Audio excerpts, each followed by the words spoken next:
Bihira lang magpakita sa publiko si Nathaniel. Isa lang to sa mga pagkakataong hindi mo dapat palampasin. Ano man ang sabihin ko mamaya, sundin mo lang lahat ng utos ko. Huwag mong sirain to para sa akin. Kapag ako na si Mrs. Preston, pwede kang maging yaya namin. Sisiguraduhin kong malaki ang sahod mo. Naintindihan mo?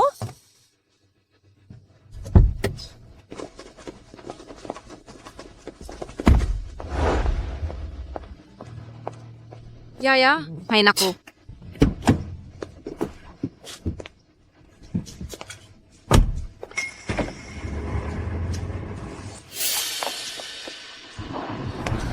Mr. Preston, pasensya na talaga, nabangga ko ang kotse nyo. Hindi ko sinadya. Nagmadali lang talaga ako para dalhin ang kapatid ko sa ospital. Kaya ganito.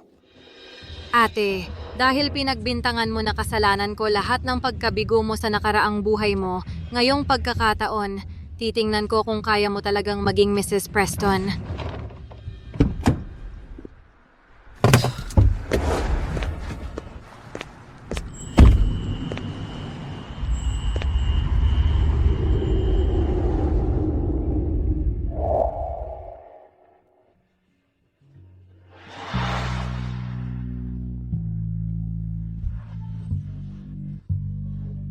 Nathaniel, nakita na naman tayo. Mr. Preston, gaya ng nakikita nyo, nagmadali lang talaga ako dalhin ang kapatid ko sa ospital. Aksidente kong naapakan ng gas, hindi ang preno. Babayaran ko talaga ang danyos. Babayaran? Kalokohan yan. Ang kotse ni Nathaniel mahigit 10 milyong piso ang halaga. Paano mo mababayaran yon? Walang kailangang magmadali. Dalhin mo siya sa ospital muna. Peter, ikaw na ang bahala dito. Oh, Mr. Preston. Sandali lang, Mr. Preston. Mr. Preston, ito ang contact details ko. Siguradong ako ang magbabayad sa mga nasira. Ganun ba? Sige, palitan tayo ng contact details.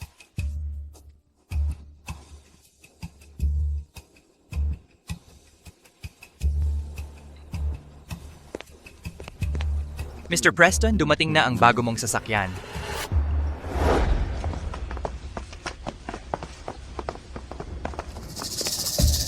Miss, dapat magpalitan din tayo ng contact details. Hindi mo ba nakita na nagpalitan na kami ng details ni Mr. Preston? Ako na ang bahala makipag-usap kung may kailangan pa. Tabi dyan. Uy siya.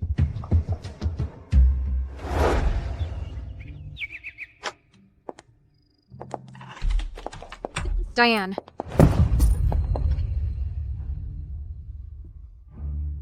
Kahapon ko lang nakuha ang sasakyan na yan. Sinira mo ng ganyan. Ano na ang gagawin ko ngayon?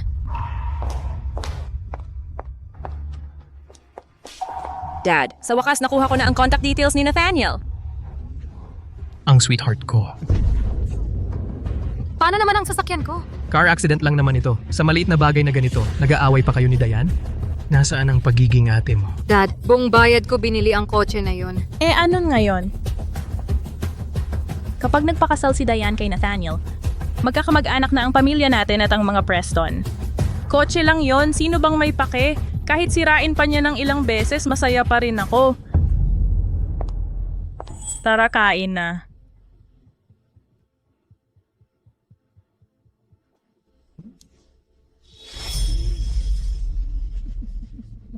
Dad. Para sa finishing school ko, may dagdag na 300,000 para sa extra fees. Kailan mo babayaran? Kakabayad ko lang ng 200,000. Ngayon gusto mo pa ng dagdag na 300,000? Mas marami pa ba yon sa tingin mo? Walang silbi ka talagang matanda. Nag-aaral si Diane ng mga klase na iyan para sa iyong kapakanan, para mas maganda ang buhay mo pagdating ng araw. Ayaw mo nang magbayad ng konti pero gusto mo pang sumabay sa tagumpay ni Diane? Pero sa totoo lang, sa pamilya natin, meron pa bang nagtatrabaho?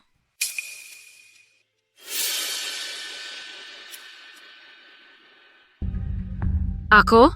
Sa nakaraang buhay ko, para matupad ang pangarap ni Diane na makapag-asawa ng mayaman, ang Stanford na pamilya ay nagkautang ng malaki. Ang mga maniningil ng utang pumunta pa sa opisina ko para manggulo. Ang utang ng kapatid ay pasandin ng kapatid. Ang utang ng ama ay pasandin ng anak na babae. Alyssa Stanford, lumabas ka dito ngayon din.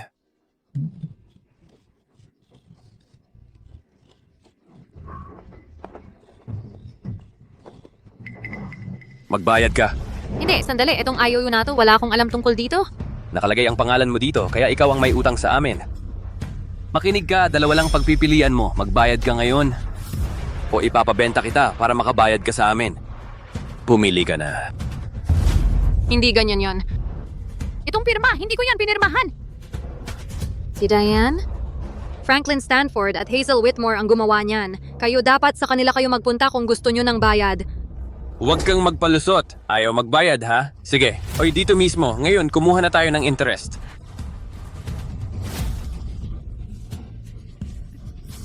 Bitawan mo siya!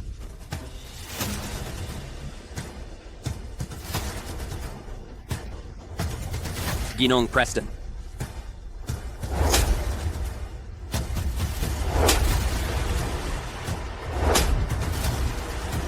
Hanapin mo ang totoong kumuha ng pera. Malinaw ba? Lumayas ka.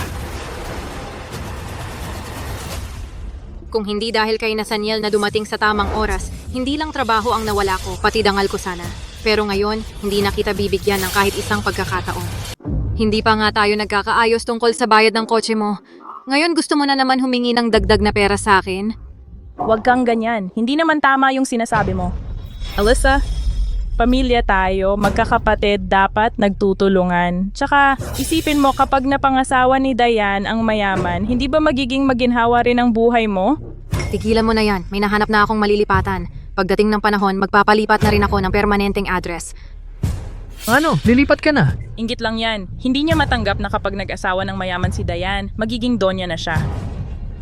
Huwag ka na magkunwari. Kasalanan mo rin yan kasi ang kuripot mo ayaw mo gumastos para magparetoke.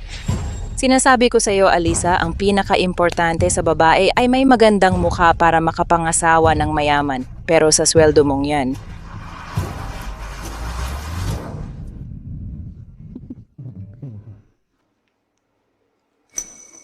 Marami akong kailangang asikasuhin sa trabaho. Hindi ko na uubusin pa yung oras ko para sa inyo.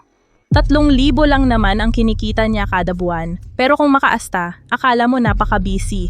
Kung ako sa'yo, sisipsipin ko na lang si Diane. Pag ganon, huwag kang mangupahan, bibili ka na lang niya ng bahay. Kung pera ng pamilya Preston, sila't sila rin ang may hawak nun.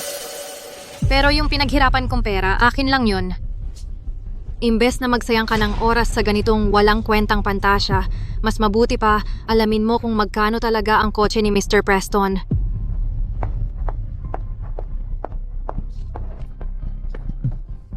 Mama,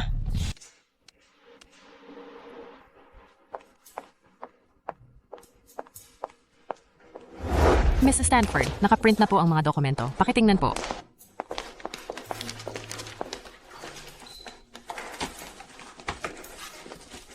Limang taon na ang nakaraan, sumali ako sa Lewis Group sa pamamagitan ng campus recruiting. Bilang isang world-class advertising planning firm, sobrang abala ang trabaho sa Lewis Group pero ang sweldo ay top tier. Kahit sinabi ko sa mga Stanford na isa lang akong low-level na taga-assist, sa 5 taon ng karanasan, tahimik akong umangat bilang team leader. Ang mga dokumento, inaasahan ko pong lahat ay nabasa ninyo. Tungkol ito sa partnership ng firm natin kasama ang Preston family para sa Sunset Village Development Project. Baka hindi nyo pa alam, pero ang lead ng Preston family, napalitan na kay Nathaniel. Kaya ito ang unang project na hinahandle niya bilang tagapagmana ng Preston. Medyo hindi natuwa si Mr. Preston sa huling proposal natin. Kaya kailangan nating maghanda ng 2 backup plan pa. Mataas masyado ang standards ni Mr. Preston sa detalye at malaki ang binawas niya sa budget. Lahat kayo, maging alerto. Ngayon, opisyal na natin simulan ang meeting.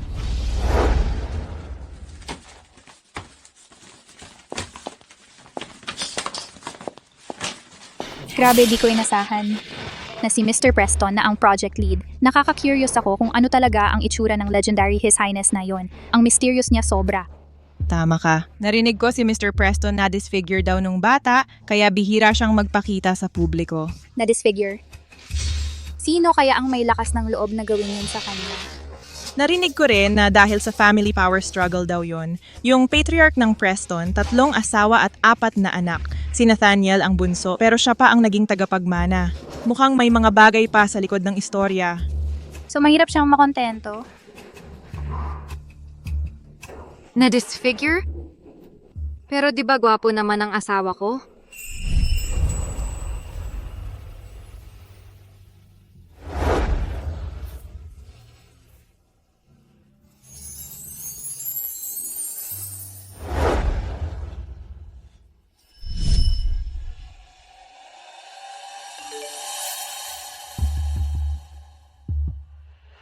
Kahit may maliit na aksidente sa daan papuntang ospital para kay Diane.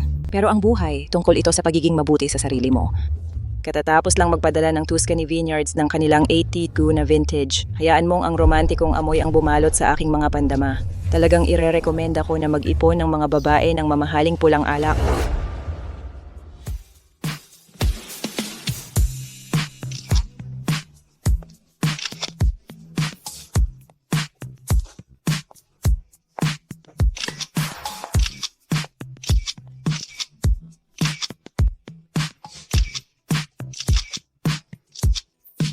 Pwede bang bilisan mo? Ang dami naming naghihintay dito.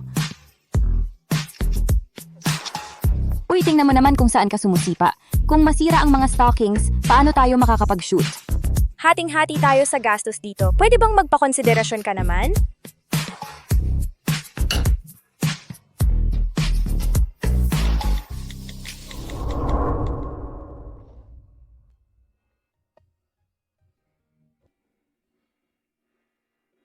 Miss Stanford, may dalawa pa akong listings dito. Tingnan mong mabuti kung pasado sa gusto mo. Mukhang panahon na para magpaalam sa mga Stanford. Grabe naman. Ang ganda niya kahit walang makeup. Sinasabi ko sa'yo, kung sumali siya sa showbiz, siguradong kalahati ng mga artista dyan mawawalan ng trabaho. May pamilya na siya at panalo pa sa itsura. Kailan kaya magkakabanggaan ng kotse ang isang diyosa katulad niya sa akin? Siya ang number 1 sa trending ngayon. Alam ko na hindi na sayang ang bayad ko sa socialite training class na ito. Tama.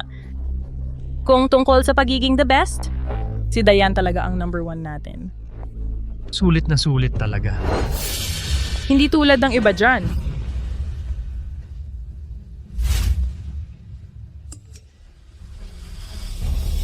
Si Nathaniel yan. Nag-message sa akin si Mr. Preston. Voice note pa raw. Ayon sa socialite guru na si Kathy, basta mapasunod mo ang lalaki, itong pasok na pasok sa kalahating tagumpay. Ano na namang iniisip mo dyan? Sa nakaraang buhay ko, kahit papano, hindi naman ganun kabobo si Nathaniel. Bilisan mo na nga. Pakinggan mo kung ano ba talaga ang sinabi ni Mr. Preston. Oo, ilagay mo sa speaker. Kailangang ibalik ang kotse sa headquarters para ipaayos. Ang kabuuang gastos ay 10,320,000. Ang mga kaukulang ulat ng inspeksyon at detalyadong listahan ng mga singil ay ipapadala sa inyo kaagad. Bigyan mo na lang ako ng 10 milyon. Ha? Anong sinasabi niya? Sandali. Kailangang ibalik ang kotse sa headquarters para ipaayos. Ang kabuuang gastos ay 10,320,000. Ang mga kaukulang ulat ng inspeksyon at detalyadong listahan ng mga singil ay ipapadala sa inyo kaagad. Bigyan mo na lang ako ng 10 milyon. 10 milyon? Anong klaseng kotse ang ganyang kamahal ipaayos? Sa yaman ni Mr. Preston, ang mga kotse niya puro top-tier limited edition. Paano namang hindi magiging mahal?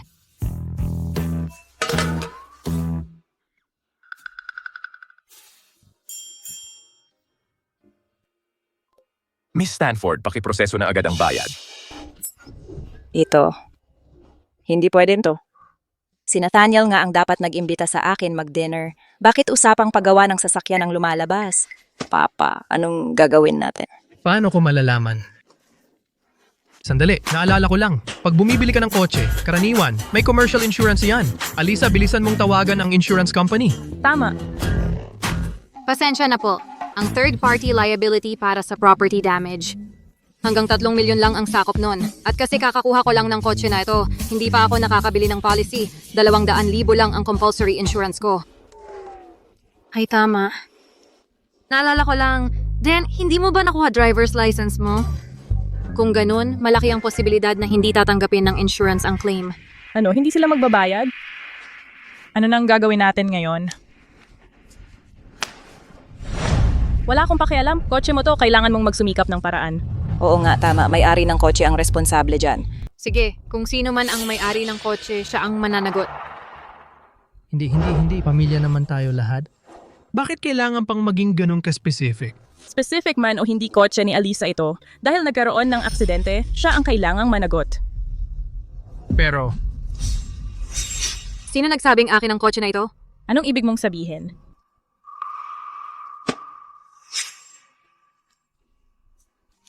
Ito. Hindi ito pwede. Paano naging pangalan ko ang nasa dokumento na to? Tay, nung kinuha niya yung kotse, hindi ba't sumama ka sa kanya? Ano bang nangyayari? Inaalagaan lang kita. Pinalipat ko yung pangalan mula sa kanya papunta sa iyo. Tanga ka. Sinira mo si Dayan? Paano ngayon mababayaran ng 10 milyon? Tama na, huwag mo akong saktan. Para lang naman sa inyo ito, kaya ko ginawa. Kathy, oo nga, si Kathy pa. Tatawagan ko siya.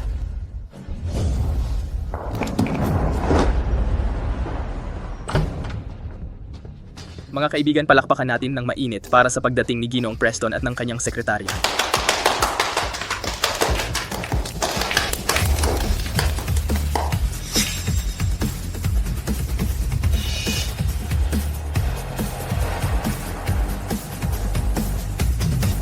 Mr. Preston, ipapabrief ko na lang sa iyo ng isa sa mga empleyado ko tungkol sa project namin. Grace.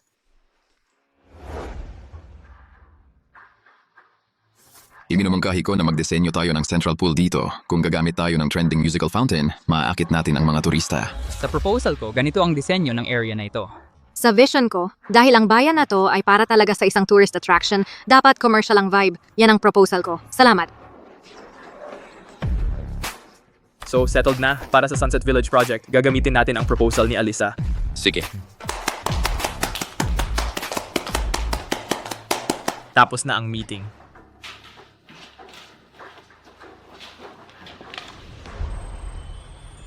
Miss Stanford, please stay muna. Tungkol sa proposal ko, may mga tanong ka pa ba, Mr. Preston? Noong araw na yon, hindi ka pumunta sa ospital.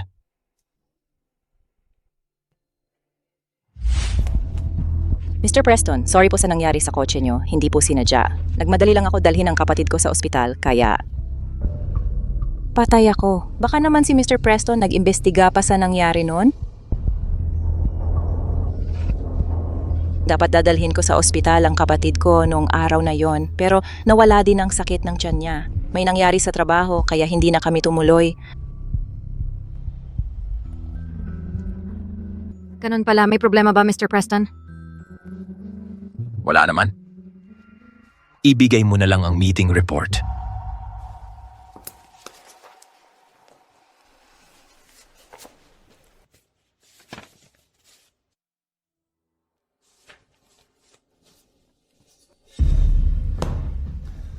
Tapos ka na sa sekretarya ng trabaho. Dapat mag-isip ka rin ng ibang paraan para bayaran mo ang penalty sa breach of contract. Mr. Preston, ako.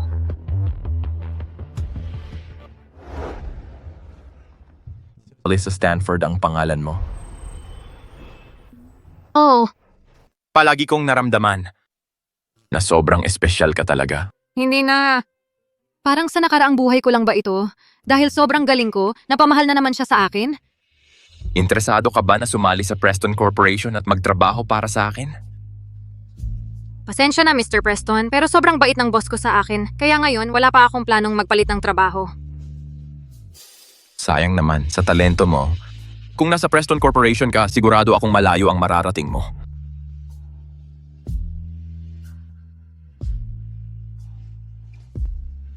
Pero ayos lang yon.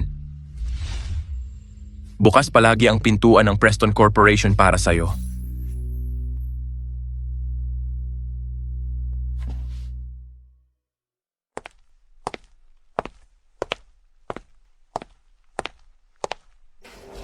Pag nagkalakas loob kang sumali sa Preston Corporation, lagot ka sa akin.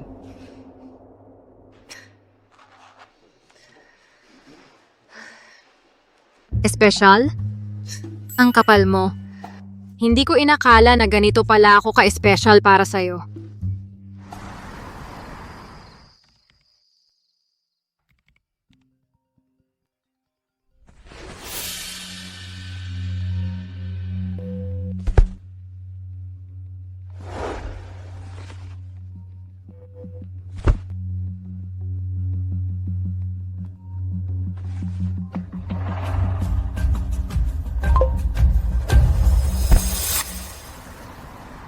Kailangan mong magpakitang gilas mamaya.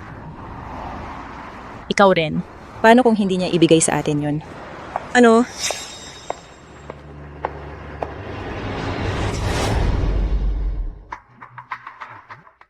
Alisa, palagay mo ba, sobrang bait ko sa'yo? Ako at ang tatay mo ilang beses ka naming tinawagan kagabi. Bakit hindi mo sinagot? Pagod ako kagabi. Ayoko talaga sumagot. Ikaw. Pamilya tayo. Huwag kang magpadalos-dalos. Alyssa, inusisa na ni Diane. Ang taunang sweldo mo, mahigit 1 milyon na ngayon. Sa ganyang gandang balita, bakit hindi mo sinabi sa pamilya? Tabi dyan, kailangan ko nang pumasok sa trabaho. May problema na ang pamilya ngayon dahil kadugo mo si Diane. Tulungan mo kami. 3,000 lang kinikita mo kada buwan. Tapos umasta ka parang sobrang busy mo. Tingnan mo, Alyssa. Ang pinaka-importante sa isang babae ay may magandang itsura para makapangasawa ng mayaman. Pero kung ganyan lang sweldo mo, Kulang na kulang yan. Hindi ko nanay ang nanay niya. Hindi ko siya kapatid. So hindi mo rin tatay ang tatay niya? Hindi naman kailangan. Pamilya pa rin tayo. Bakit kailangang maglayo-layo? Alisa, namatay ang nanay mo sa aksidente noon. Gusto ko lang na mabigyan ka ng buong pamilya. At saka sa dami ng taon, nagpakahirap din ang madrasta mo. tama. Pinasustento ka ng pamilya natin, pinasuotan ka namin, binigyan ka pa namin ng edukasyon. Kung hindi, paano ka magkakaroon ng ganitong trabaho? Para sa akin, ibigay mo na lang lahat ng sahod mo. Tama yan. Pinakain niya ako? Binihisan niya ako? Sige, tanungin ko kayo. Nasaan ang bahay na iniwan ng nanay ko? Nasaan ang mga alahas na iniwan niya sa akin? Paulit-ulit niyong sinasabi na pinalaki ninyo ko ng mahigit 20 taon. May nagastos ba kayo kahit piso para sa akin? Ikaw? Kahit hindi mo ginastos pera ko pero inalagaan ka pa rin namin? Inalagaan ako? Sige kung ganon. Yung sa kotse kalimutan na natin. Pero mula ngayon, tapos na tayo. Alyssa, Huwag kang umalis. tapos na. Saan tayo kukuha ng mahigit 10 milyon? Diane, hindi pwede. Lumapit ka kay Kathy. Bilis. Tatawagan ko si Kathy. Oo, tama. Kathy, kailangan ko ng tulong. Pakiusap, tulungan mo ulit ako. Yung tuition na utang namin sa'yo, pangakong babayaran namin. Pangakong babayaran namin. Sige, dahil talagang seryoso ka, tutulungan kita ulit. Tayo ang nakabangga ng kotse. Ayos lang yon. Bakit tayo pa ang magbabayad? Ano ang hindi ko naiintindihan? Ano ang nangyayari? Pag-isipan mo, yung banggaan sa kotse para lang magkaroon ka ng utang sa kanya. Kung talagang babayaran mo siya ngayon, anong dahilan niya para hanapin ka pa? Kaya ang kailangan mong gawin ngayon ay magpalipas ng oras. Gumawa ka ng paraan para magkaroon ng pagkakataon magkausap kayo. At pagkatapos, ibigay mo ang sarili mo sa kanya. Kagana ba talaga yon? Grabe, ang talino niya. Sabi ko na nga ba, si Kathy ay sikat sa mga sosyalera. Lahat ng estudyante niya nakahanap ng mayaman na lalaki. Tama. May bagong estudyante dito para magpakita ng field assignment. Ang target ngayon ay ang malaking boss ng Riverview Holdings. Diane, kailangan mong magsikap din. At yung tuition, huwag mong kalimutan bayaran. Tingnan mo. Babayaran ko. Babayaran ko ngayon din. Huwag kang mag-alala, Diane. Kahit mangutang pa ako kay 5-6, isusupport kita. Oo nga. Ang ganda nito, tara na. Alyssa, bakit ang tagal mo? Hinahanap ka na ni Director ilang beses na. Punta ka na sa opisina niya, dali. Sige.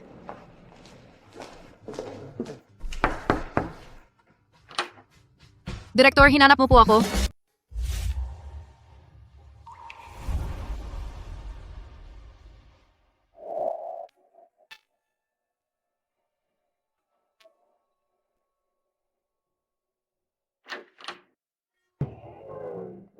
Sige, tuloy ka lang. Sandali lang. Tapos ka na ba sumandal sa akin? Pasensya na talaga. Nagkataon lang talaga yon. Aksidente lang yon.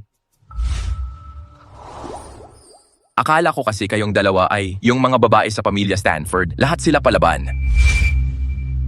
Ginong Preston, narito po ang contact details ko. Huwag kang magkamali ng iniisip. Ang ate ko, may sarili siyang desisyon. Ako rin, ibang tao ako. Ano man ang gawin niya, wala yon kinalaman sa akin.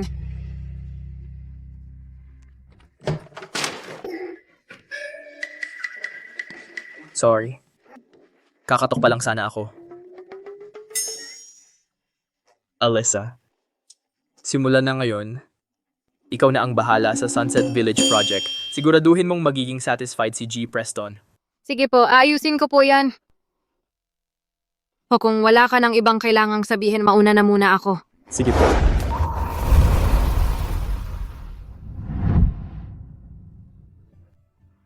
Ginoong Preston. Ang bilis ah. Ayaw mo bang makipagkwentuhan pa ng konti? Hindi, salamat. Tungkol po doon sa proposal, marami pa talagang detalye na kailangang ayusin, kaya medyo nagmamadali ako. Sige po, una na ako.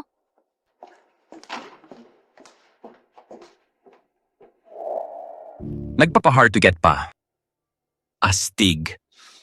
Mas matalino ka pa yata kaysa sa kapatid mo. Ah, oo nga pala, para bukas sa cocktail party. Imbitahan mo rin si Alyssa na pumunta. Walang problema. Grabe, seryoso? Si Ginoong Preston ba na kinukwento lang dati, interesado nga ba talaga kay Alyssa?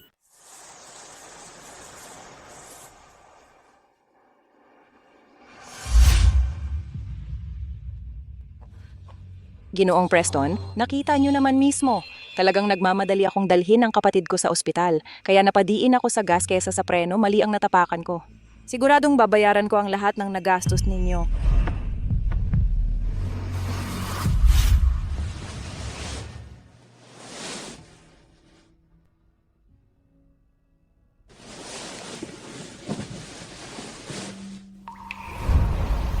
Matagal ka na bang nakasandig sa akin?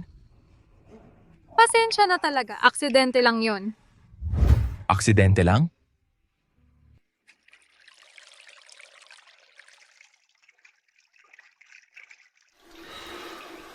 Bakit kaya? Parang laging pamilyar sa akin ang babaeng to.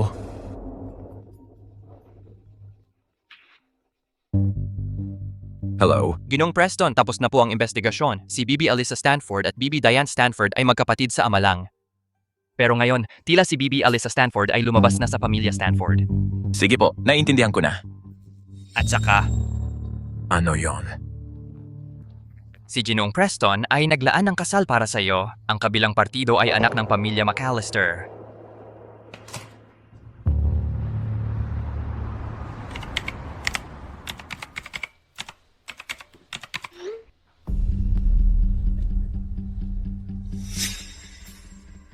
Anong nangyayari?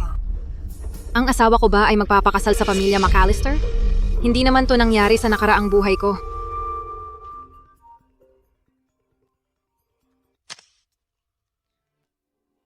Hello? Uy, Alyssa, nabasa mo ba yung balita? Si Ginong Preston at ang pamilya McAllister opisyal nang magka-engaged. Diane. O ano? Nagulat ka ba? Na-shock ka ba? Huwag mong isipin na hindi ko alam na gusto mo si Ginong Preston. Pero ngayon, nalampasan mo na ang pagkakataon mo. Kung gusto ko si Nathaniel, hindi mo na dapat pakialaman. Tungkol naman sa'yo, ang dami mong ginawa pero wala ka namang nakuha. Mas malungkot ka pa yata kaysa sa akin. Bakit naman ako malulungkot? Interesado lang ako kay Nathaniel dahil sa pera niya. Kung kanino siya, wala akong pakialam. Sabay nga pala, yung assistant ni Nathaniel tumawag kanina at sinabi na magbihis daw ako ng maganda bukas para samahan siya sa investment conference. Sa tingin mo ba balak niya gawing kabit ako? Sa madaling salita, gamit ka lang ni Nathaniel para sa negosyo niya. Tungkol naman sa pamilya McAllister, habol lang nila ang kapangyarihan niya. Pero ako iba. Si Nathaniel lang ang totoo talagang may nararamdaman para sa akin. Good night, Alyssa. Investment conference lang naman, bakit parang ang yabang mo? Pero yung pamilya McAllister, ano ba talaga ang plano nila?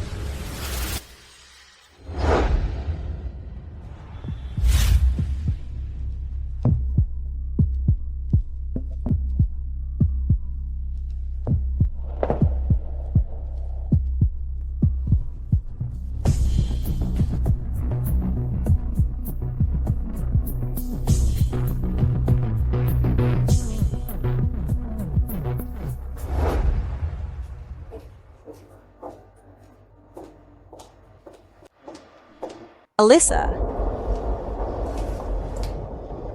nandito ka ba ngayon para dumalo sa investment fair din? Ako mismo ang gumawa ng proposal para sa Sunset Village. Siyempre, karapat-dapat akong dumalo. So, na-represent mo ba ang kumpanya dito? Mukhang ganun nga. Eh di magkaiba tayo. Ngayong araw, ang role ko ay maging date ni Mr. Preston.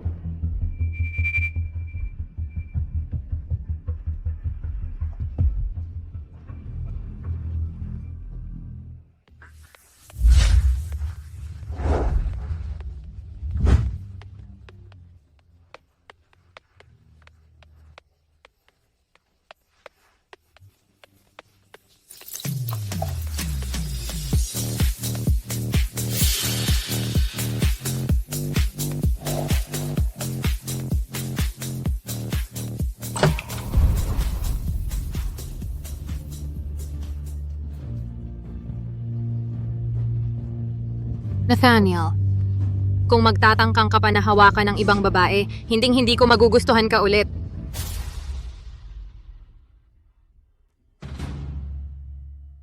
Dahil nandito na ang lahat, diretso ko na lang sasabihin.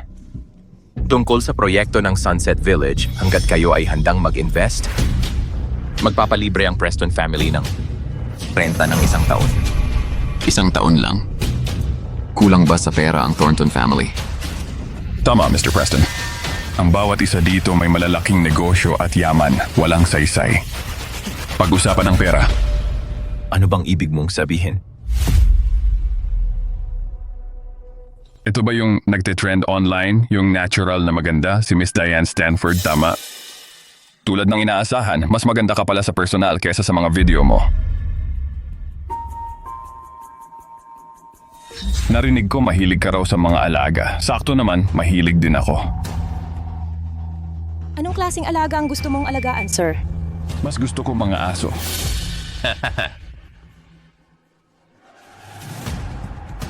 Mga aso rin? Gusto ko rin yan. Mrs. Stanford, gusto mo bang sumama sa akin? Siyempre, mag-usap pa tayo kapag may oras tayo.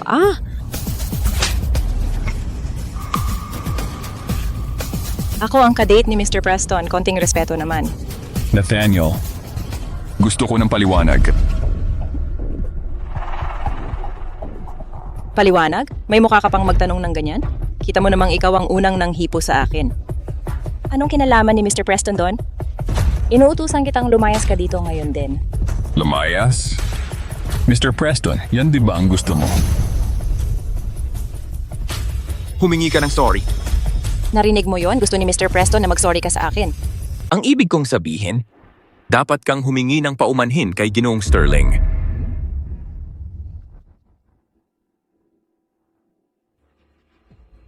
Ano? Ginoong Preston?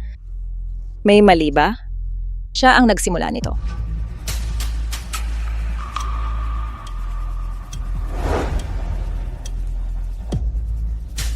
Pasensya na, Ginoong Sterling. Kasalanan ko ito. Ayun, sabi ko na pares lang sila sa sayaw. Kailan pa naging sobrang mayabang siya? Bukod pa doon, hindi sapat ang simpleng sorry. Gusto ko siyang gawing aso ko. Ginoong Preston, alam kong mali ako, Ginoong Preston. Nagmamakaawa ako. Huwag mo akong ibigay sa kanya. Ginoong Sterling,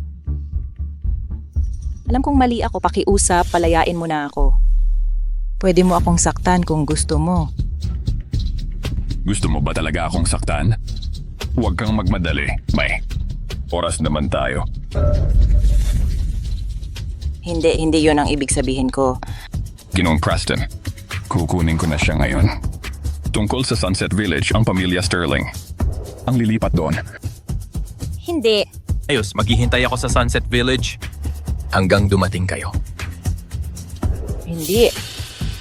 Sino bang gustong sumama sa matabang baboy na gaya mo? Ginoong Preston, nagmamakaawa ako. Talagang alam ko nang mali ako. Kung papayagan mo akong manatili, susundin ko lahat ng utos mo. Gagawin ko lahat ng gusto mo. Pasensya na. Sa totoo lang, wala akong interes sa'yo. At Wala ka ng silbi para sa akin. Tara na, Miss Stanford. Hindi na ako makapaghintay. Mali ito. Hindi talaga ako sasama sa matabang baboy na gaya mo.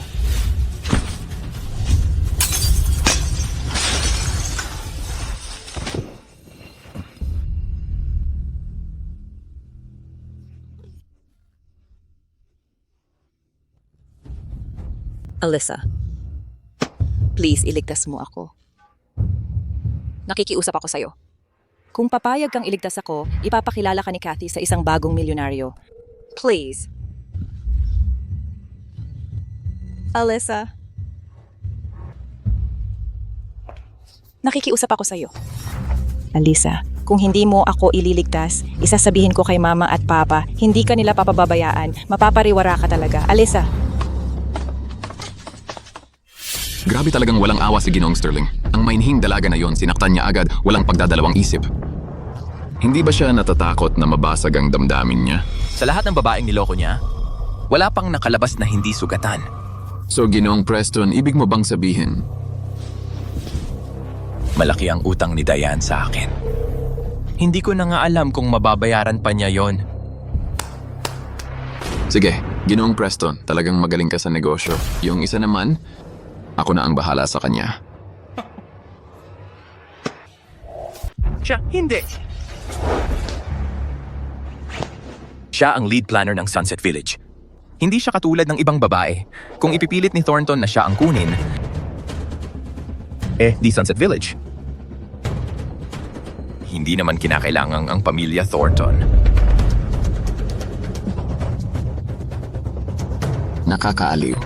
Sige, tungkol sa proyekto ng Sunset Village, pag-iisipan ko pa ng mabuti.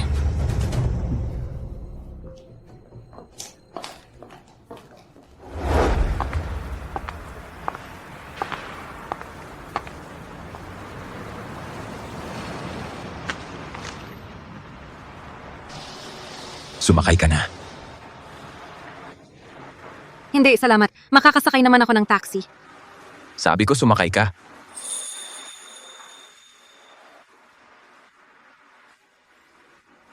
Umupo ka sa passenger seat.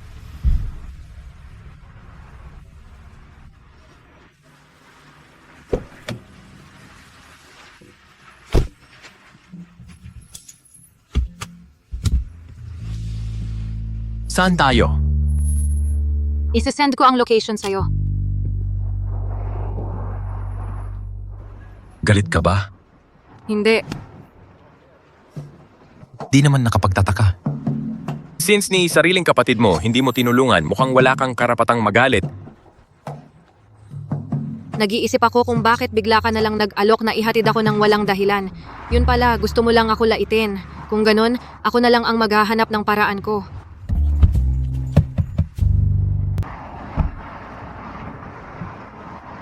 Ayos lang. Tumawa ka lang kung gusto mo.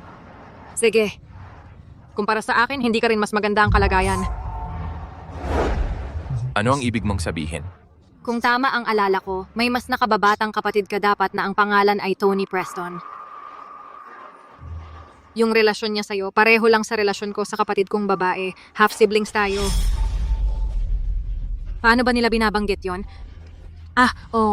Mayamang pamilya, yung kabit paangat ang estado. Mr. Preston, yung kasalukuyan mong posisyon medyo delikado talaga.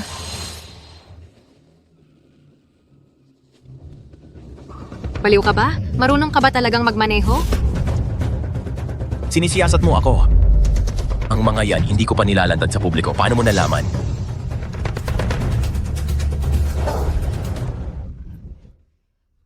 Sabihin mo nga, ano pa ang alam mo? Alam ko marami akong alam. Halimbawa, yung peklat sa leeg mo.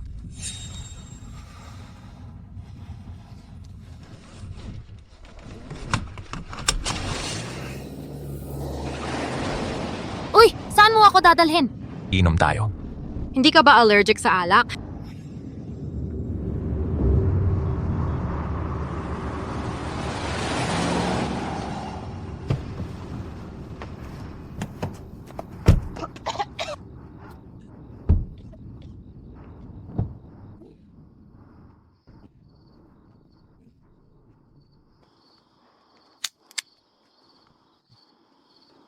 Saan galing to?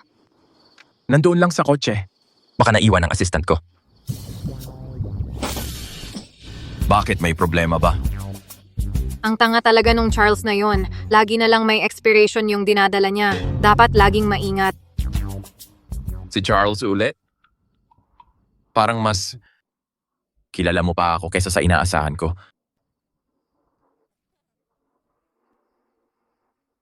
Katulad ka rin ba ng ate mo? Gusto mo rin ba akong gawing target? Huwag kang mag-alala, hindi ako interesado sa'yo. Kahit pa asawa kita sa nakaraang buhay ko, sino bang nagsabi na kailangan kitang pakasalan ngayon? Simula nang magbago ang buhay ko, pwede naman akong sumubok ng iba, di ba?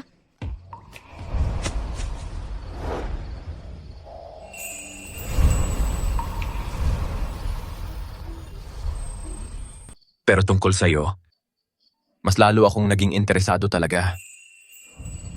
Maging girlfriend ka na lang ng ako. Anong nangyayari? Bakit bigla kang nag-confess? Ganito ba talaga ang sinabi niya tungkol sa previous life ko? Itong lalaking to, na-fall ba siya agad sa akin pagkakita pa lang? Sige na nga, bahala na. Dahil naging mabait ka naman sa akin sa nakaraan nating buhay, ngayon, sa buhay na to, oo na, sasagutin kita.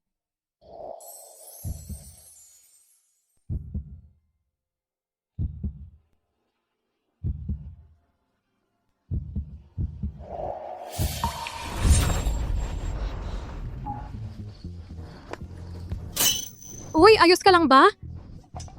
Sabi ko nga may allergy ka sa alak. Bakit ka uminom? Grabe, pinagdadaldal mo ako. Bumangon ka na ngayon na. Dalhin kita sa ospital.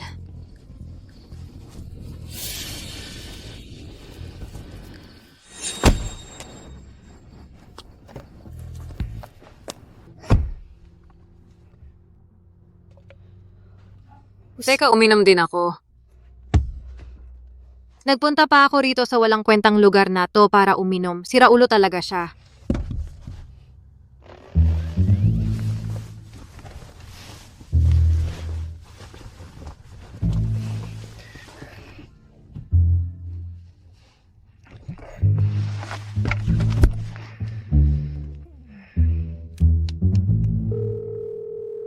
Uy, yung boss mo, si Mr. Preston, hinimatay dahil sa allergic reaction.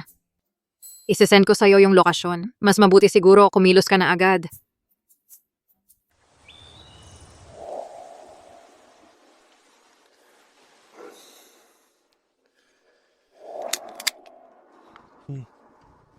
Saan galing to?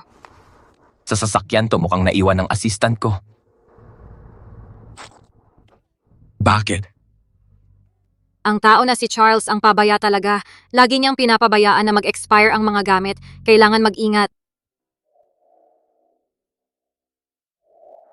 Katulad ka ba ng kapatid mo? Gusto mo rin akong gawing target? Huwag kang mag-alala. Wala akong interes sa'yo kahit konti.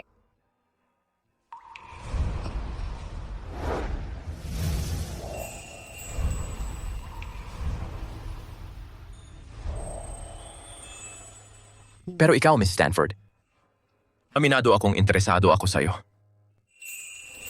Pwede bang maging girlfriend kita?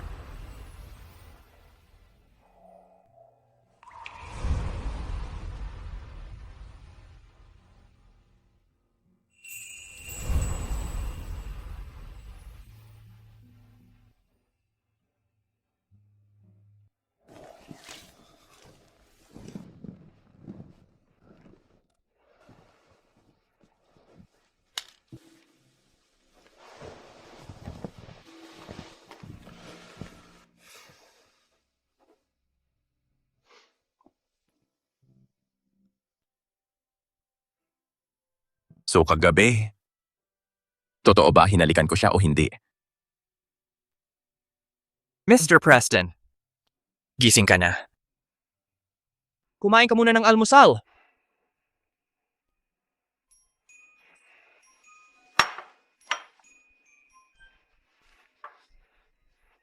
Ano, may problema ba sa gatas? Expired na. Hindi pwede. Kakabili ko lang nun. Nilagay ko yun sa ref mo, ilang araw pa lang ang nakalipas. Paano magiging expired yun? Ang huli mong punta dito, 2 buwan na ang nakakaraan. Parang tama yung babaeng yon. Ang labis mong pabaya talaga. Sinong babae? Alisa ba? Hindi ko pa nga siya nakikita noon. Hindi ko akalain na kilala niya ako ng ganun kaayos.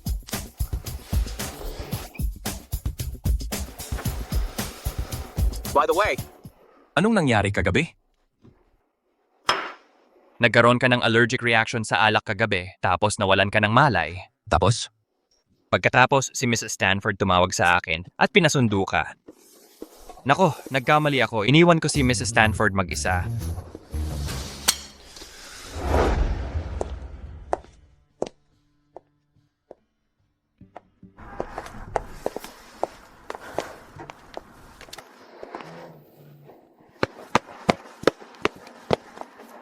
Mr. Charles, nasa kotse si Mr. Preston. Ganun ba? Salamat sa tulong, Miss Stanford.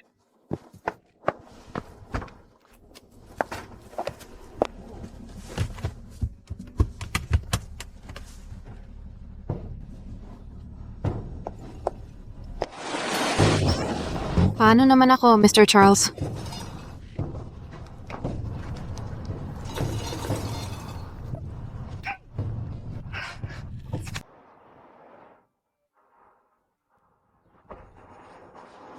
Papunta ka na sa trabaho? Sumakay ka na sa kotse, pareho lang naman tayo ng daan.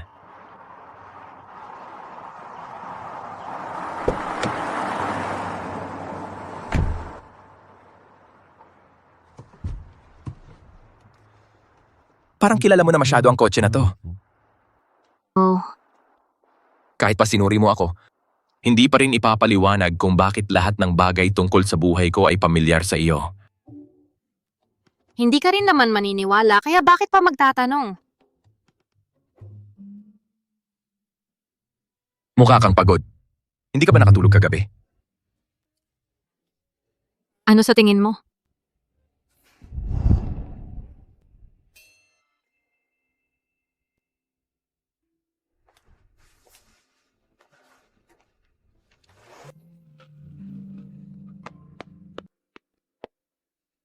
Ginoong Charles, nasa kotse na si Ginoong Preston. Sige, ikaw na bahala, Miss Stanford.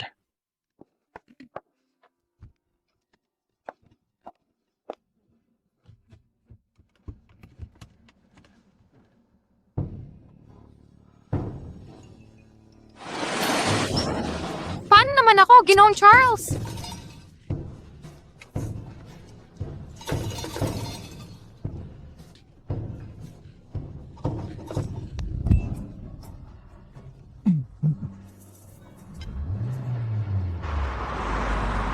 Tingnan mo ang oras. Dapat nasa trabaho na siya ngayon. Tama. Tingnan mo, parang kotse ni Ginong Preston yan. Unang-una sa umaga, bakit lumalabas siya mula sa kotse ni Mr. Preston? Grabe. Ang batang yan kaya pala ganito ang nangyari kay Diane. Yun pala, sinusubukan niyang akitin si Mr. Preston. Alisa, tumigil ka dyan!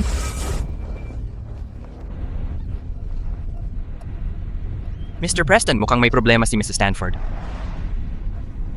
Lumiko ka. Nasa ospital si Diane dahil sa'yo. Paano mo nagawang pumasok sa trabaho na parang walang nangyari? Bilisan mo, ibigay mo ang pera. Sige Alisa, hindi ko inasahan to. Inalagaan kita ng maraming taon tapos ngayon naging walang utang na loob kang bata. Mga tao, tignan nyo. Itong batang to, pinadala ang sariling kapatid sa ospital tapos ngayon, inaangat niya ang kamay niya laban sa nanay niya. Nakakahiya. Alisa, lahat ng tao nakatingin. Hindi ka ba nahihiya? Bilisan mo at ibigay mo ang pera. Nahihiya? Sino ba ang talagang nakakahiya? Nagnakaw ba ako or nang hold up? O kagaya ba niya, isang kabit na naging pangalawang asawa ng iba?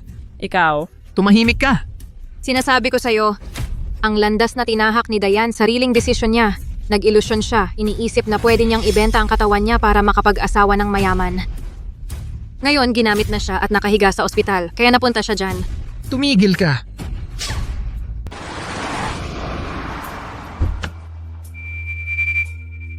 Bumangon ka. Siguro nga, Buong buhay ko, ako palagi ang pinapagalitan. Ako ang laging sinasaktan. Kahit lumipat na ako, nagagawa mo pa rin apakan ang pagkatao ko. Franklin Stanford, ang pinakapatinding pagsisisi ko ay ipinanganak akong anak mo. Magkaroon ng tatay na katulad mo. Kung ganon, magpakamatay ka na lang. Pag patay ka na, wala nang anak na kagaya mo. Kapag patay ka na, mapupunta sa akin ang pera mo.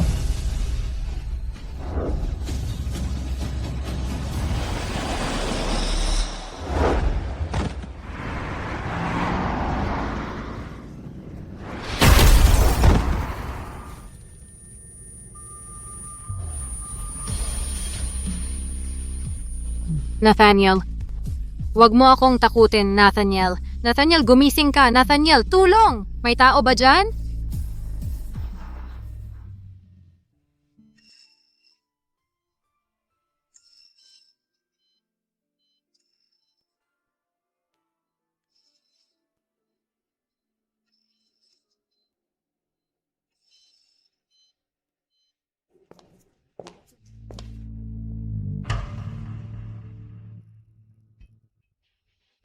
So ikaw si Alyssa?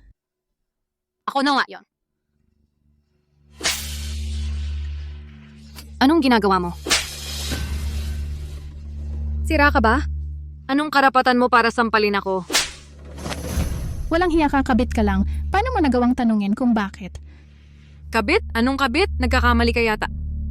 Nagbibingi-bingihan ka pa rin? Sige, ako na magsasabi sa'yo. Ang pangalan ko ay McAllister. Galing ako sa Riverview, ang pamilya McAllister.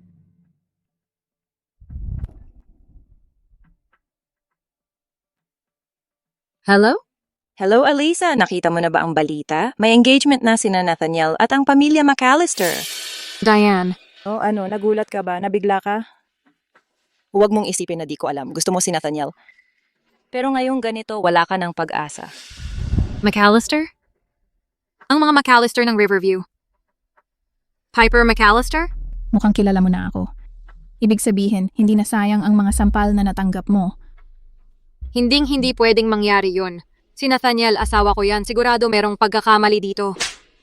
Naglalakas loob ka pa ring tawagin siyang asawa mo? Alam ng lahat na ang mga Preston at McAllister ay pinagtakdang magpakasal. Ibig sabihin, kabit ka lang. Kabit? Nathaniel, totoo ba lahat ang sinabi niya? Posibleng sa buhay na to, hindi ka na ikaw mismo? Pero, tapos na akong sampalin ka. Tungkol sa aksidente sa kotse ni Nathaniel, hindi kita sisingilin. Pero mula ngayon, layuan mo na siya. Lumayo ka ng husto. Naiintindihan mo ba?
Alyssa. Alyssa.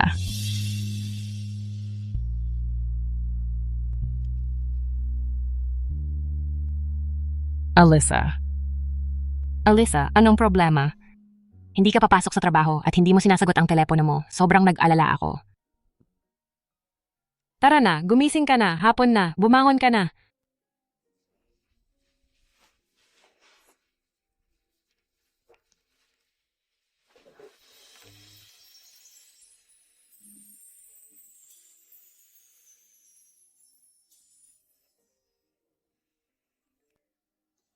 Ito.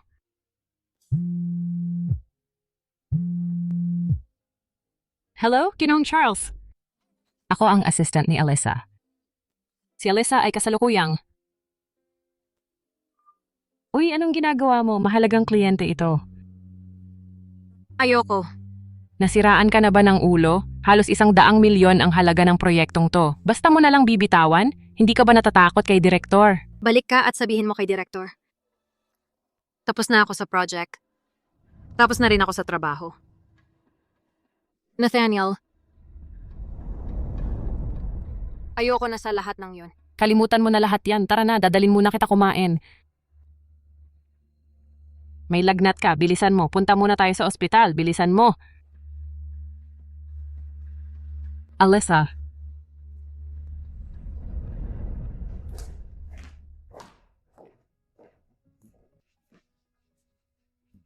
Alyssa, ako na ang pipila para sa gamot. Hintayin mo lang ako dito.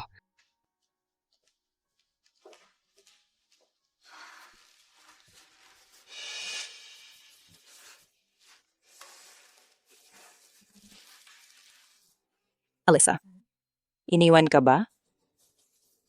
Sinabi ko na sa'yo dati pa, ginamit ka lang ni Nathaniel bilang paraan para kumita ng pera. Wala talaga siyang nararamdaman para sa'yo. Pero dahil sa'yo, Alyssa, nakahanap na ako ng bagong lalaki. Si Mr. Sterling yun nung gabing yun. Kahit hindi siya kasing gwapo ni Nathaniel, may konting ugali at medyo may kakaibang hilig, basta susunod lang ako, mabait naman pala siya. At sobrang galante pa sa pera. At sinabi niya kagabi na gusto niyang maging bride ako habang buhay. Kaya Alyssa, sa kinabukasan ko, magiging mayamang senyora ng bahay ako, habang ikaw ay isa lang na walang silbi, kawawang talunan. Ganun ba? Pero tingin ko, mas kaawa-awa ka pa kaysa sa akin. Anong ibig mong sabihin? Talagang naniniwala ka sa kung ano-anong sinasabi. Nang lalaking yon? Anong random ang ibig mong sabihin? Hindi lang niya ako gusto, binigyan pa niya ako ng 100,000 piso. Gusto ka niya? Kung gusto ka niya, iiwan ka ba niya sa gulo mo? Kung gusto ka niya, iiwan ka ba niya mag-isa sa ospital na parang wala lang? Magising ka nga. Hindi yan totoo. Ikaw ang nananaginip. Alam kong hindi mo matanggap na mas magaling ako, pero Alyssa, ang hirap ba talagang aminin na mas magaling ako sa'yo? Pakinggan mo to ko, tama si Kathy. Marami sa mga estudyante niya nakapag-asawa ng mayaman. At ako, mag-aasawa rin ako ng mayaman. Ang totoo niyan, iniisip ko, kung humingi ka lang ng tawad at nakiusap, isasama kita sa klase ni Kathy. Pero ngayon, na-miss mo na ang pagkakataon mo. Hintayin mo lang, darating ang araw, ikaw mismo lalapit sa akin na umiiyak.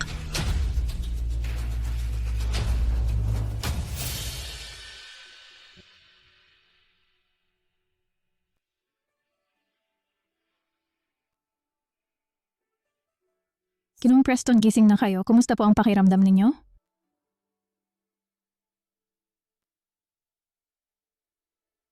Ginong Preston, sa 2 araw na nakalipas, si Binibining McAllister ang palaging nagbantay sa inyo. Paano naman siya? Sino? Ibigay mo sa akin ang telepono. Sabi ko, ibigay mo ang telepono.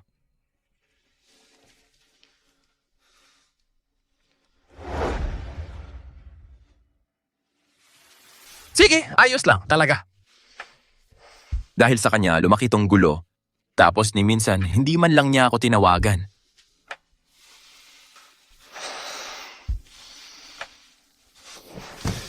Mr. Preston, hindi ka dapat gumagalaw ngayon, sabi ng doktor. Kailangan mo ng total na pahinga. Tabi ka nga.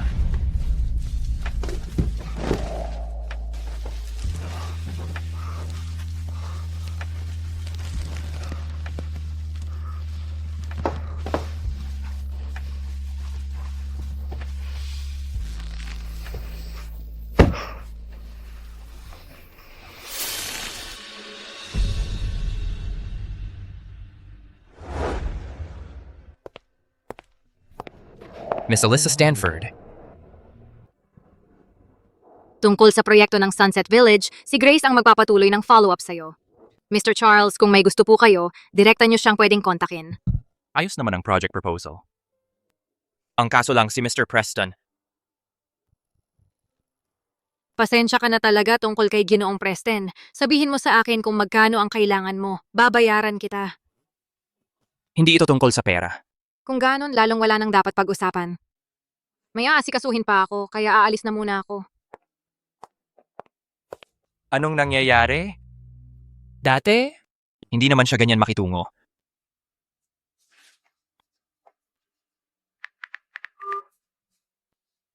Talagang sinabi niya yon? Oh, Ginoong Preston, pakiramdam ko may mali. Sige, imbestigahan mo siya.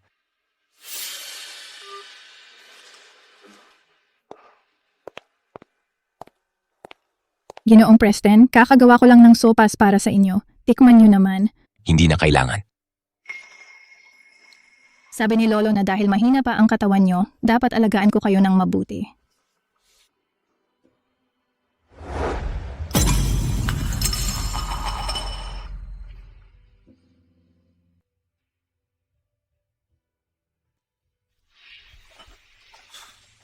Pasensya na.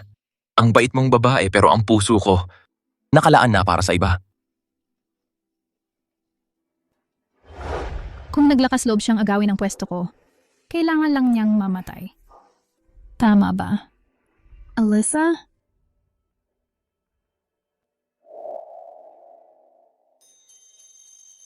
Grabe, hindi pwede. Ang daming project invitations. Yayaman tayo nito. Alisa, sakto ang dating mo. May isa na naman tayong bagong project. Nandito ako para mag-resign. Magre-resign ka? Maayos naman ang lahat. Bakit bigla kang magre-resign? Alisa, kung pakiramdam mo na api ka sa kumpanya, sabihin mo lang sa akin. Ipaglalaban kita. Sigurado ako dyan. Hindi naman ganon. Mabait ang kumpanya sa akin. Gusto ko lang munang magpahinga at ayusin ang isip ko. Sana mapayagan mo yung request ko. Ano yun? Baka kasi sobrang galing ng proposal mo para sa Sunset Village. Dahil doon, ang dami nating bagong project na nakuha. Lahat sila, ikaw mismo yung hinahanap na maghawak ng mga proyekto nila. Ako talaga ang gusto nilang humawak? Anong nangyayari? Sa dati kong buhay, naging successful din ang proposal ko para sa Sunset Village, pero hindi naman kasing laki nito. Kita mo na, kapag umalis ka ngayon, laking kawalan ka sa kumpanya. Pero, Walang pero-pero. Pangako, pagkatapos ng mga proyektong to, bibigyan talaga kita ng mahabang bakasyon. Kahit gaano mo katagal gusto, sige lang. Ako na ang bahala sa paghahanda. Mamayang gabi, tayong dalawa ang makikipag-meeting sa clients.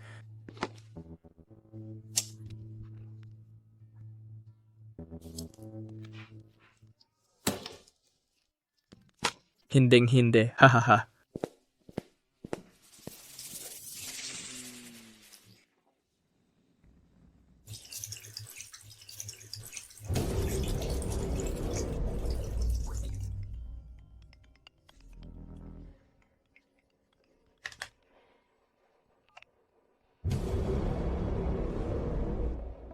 Kathy, yung isda kumagat na sa pain.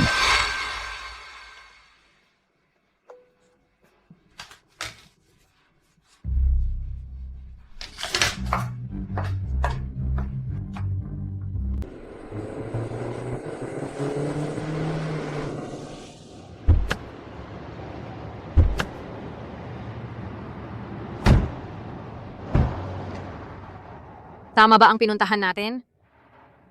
Hindi. Sabi ng GPS dito daw mismo.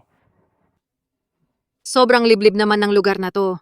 Sino ba ang pupunta dito para mag-usap ng partnership sa oras ng gabi?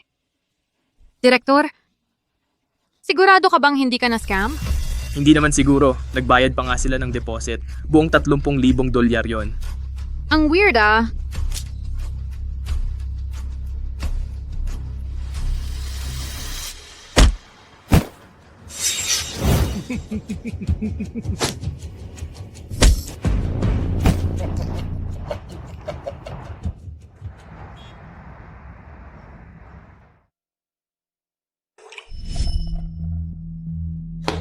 Mr. Preston, nakita ko na. Si Piper yon. Piper?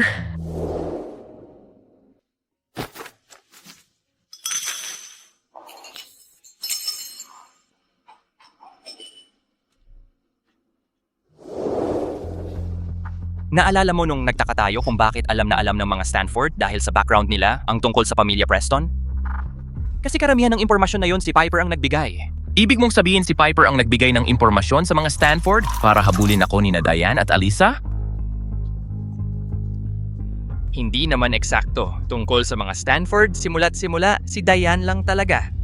Yung unang banggan sa likod, gawa lahat ni Paper yon.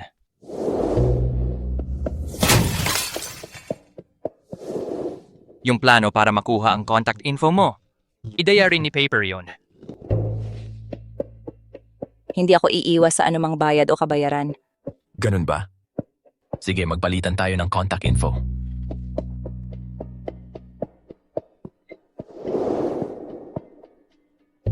Pagkatapos noon, ginamit ni Paper ang mga connection niya para kumuha ng malaking online na tropa. Itong ginawa si Dayan, na mainit na influencer. Tapos pagkatapos sumikat si Dayan, pinadalan niya ito sa iyo bilang sekretarya. So mula simula hanggang dulo, parang manikin lang si Dayan. Lahat ng ginawa niya tungkol sa iyo. Kinontrol lang ni Paper. Paano naman si Alisa? Anong connection niya dito? Mukhang wala siyang kasalanan. Chinika ko ang background ni Miss Alisa Stanford kanina. Maaga nang namatay ang tunay niyang nanay, tapos muling nag-asawa ang tatay niya, kaya nagkaroon siya ng kapatid sa ama gaya ni Dayan. Simula noon, lagi nang napapabayaan si Alisa sa bahay. Nung nag-aaral pa siya, hindi siya binibigyan ng pera ng pamilya, kaya kailangan niyang magtrabaho para makapagsustento sa sarili. Kahit nagsimulang magtrabaho na siya, kailangan pa rin niyang magbigay ng pangsuporta sa pamilya buwan-buwan. By the way, Mr. Prestong, naaalala mo ba yung kotse na bumangga sa'yo? Si Alisa ang nagbayad sa pagkakumpuni, pero pangalan ni Dayan ang narehistro sa kotse. Si Paper McAllister ibang klase talaga. Ginamit niya si Dayan bilang mababa at pasimple na panakip butas para masalo ang init habang siya nagpapakabait sa harap ko. Muntik na akong malinlang niya. Si Miss Alisa Stanford talaga ang pinakagrabe ang dinanas dahil malapit siya sa'yo, naging target siya ng pagbabanta ni Paper.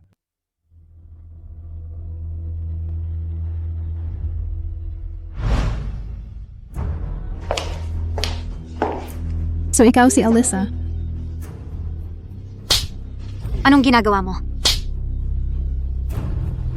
Baliw ka ba? Anong karapatan mong saktan ako? Nagkataon lang na abala ako nung araw na yon, may tinanggap akong tawag. Pagbalik ko, wala na si Miss Alisa Stanford. Hindi ko masyadong inisip yon. Akala ko sobrang lungkot lang siya. Gusto lang siguro niya ng katahimikan. Hindi ko inisip dahil pala dito yon. Grabe ang iyak niya para sa'yo dati pero ngayon, ang lamig-lamig na niya. May nangyari talaga. Hanapin mo siya.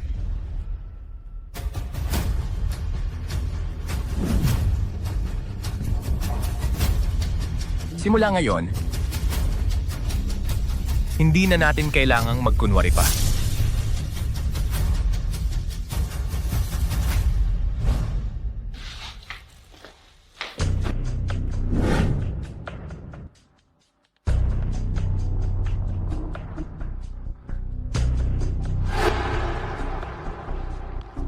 Kathy, nandyan lang siya. Nawala na ng malay. Sa tingin ko, matagal pa bago siya magising.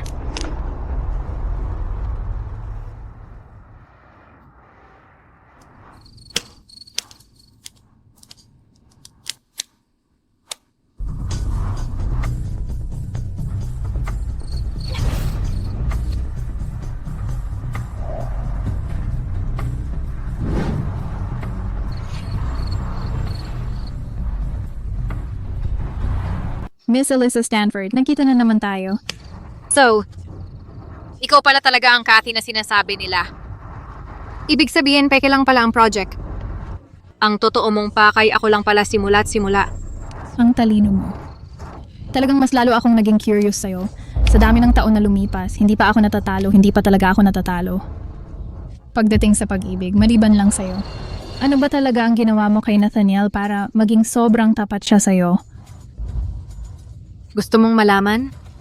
Tanungin mo si Nathaniel. Sagot lang kung ano ang tinatanong. Pinapanood ka naming lahat. Magsabi ka ng totoo.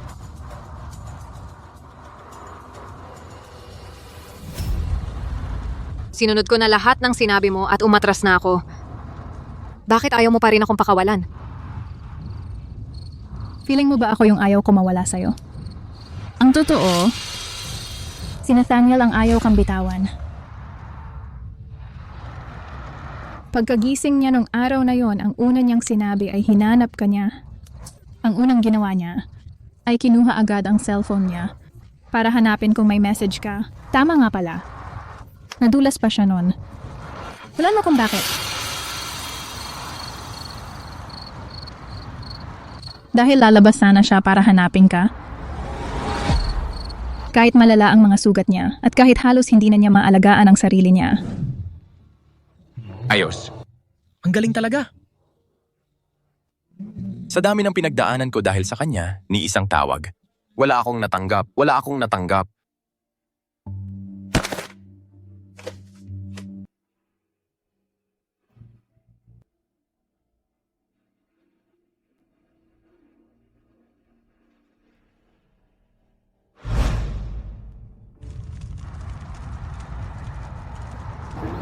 Hindi ba nakakatuwa yon?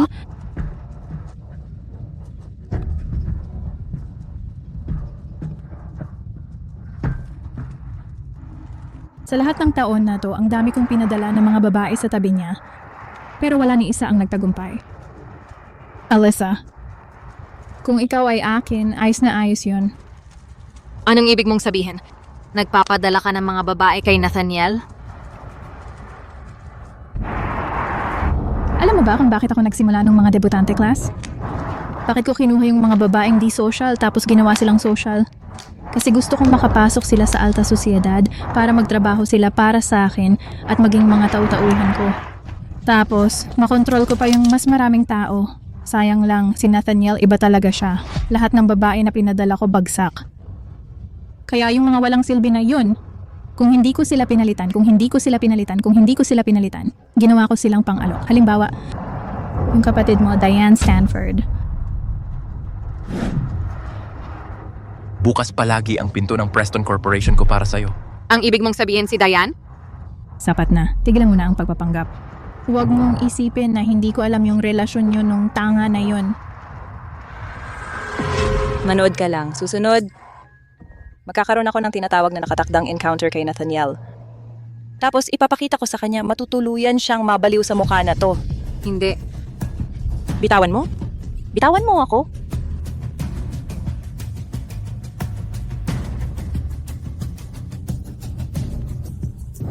Ginong Preston, ito po ang contact details ko.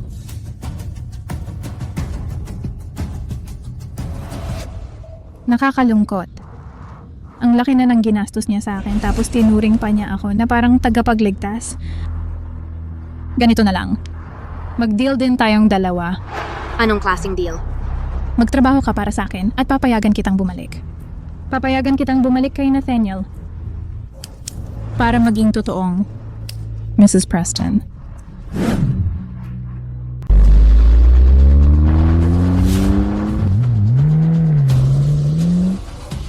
Uy, Mr. Preston, mag-ingat ka.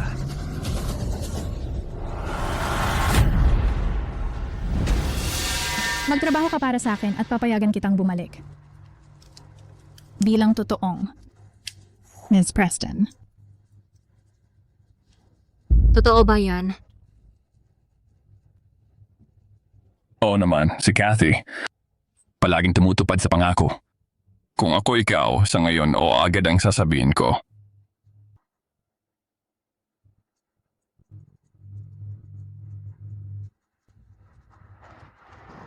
Sige.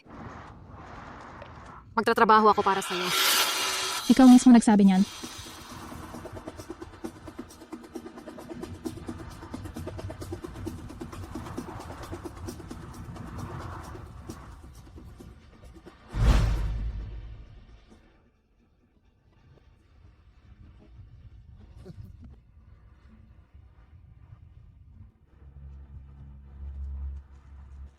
Anong ginagawa mo? Tayo na parehas ng camping ngayon. Tama, parehas na tayo ng panig ngayon kaya mamaya magiging mas malambot na ako sa'yo. Ayoko. Alam mo ba kung bakit ang mga klasiko sa pagiging sosyal ang taas ng tuition? Kasi yung mga babae doon, pera ang hanap. Pera ang mahalaga sa kanila. Kapag mas malaki ang kinukuha kong bayad, mas sinusunod nila ako. Pero Alyssa, iba ka. Iba ka.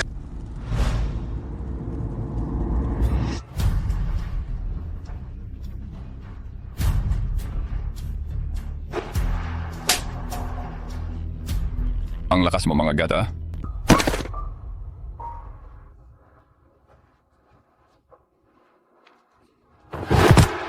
Dahan-dahan lang. Huwag mo siyang basagin. Paano kung ayaw na sa kanya ni Nathaniel? Huwag kang mag-alala. Siguradong ako ang mag-aalaga ng maayos sa kanya. Siguradong mag-iingat ako sa mga kilos ko. Hahaha. Huwag mo akong hawakan. Huwag mo akong hawakan. Dahil mahal na mahal mo si Nathaniel, malamang ayaw mong makita niya itong bahagi ng nakakahiyang nakaraan mo.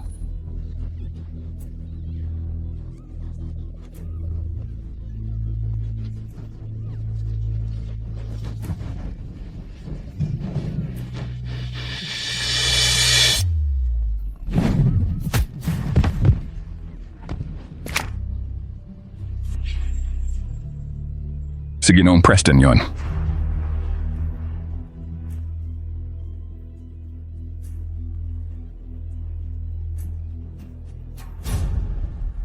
Pasensya na. Nahuli ako. Nathaniel, bakit kayo nakatayo lang dyan? Sunggaban niyo siya.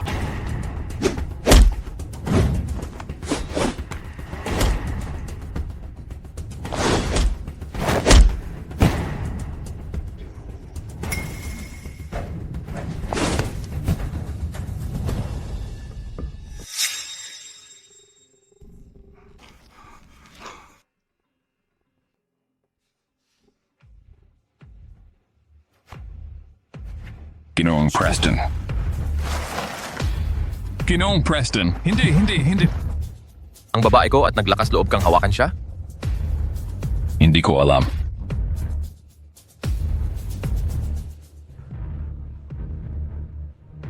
Hindi mo alam? Ang pamilya Sterling sa Riverview ay sobrang makapangyarihan. Paano mo hindi alam? Nathaniel, huwag mo akong pilitin.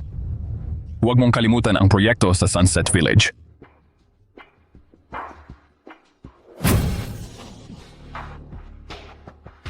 Naglalakas loob ka pa ring pagbantaan ako.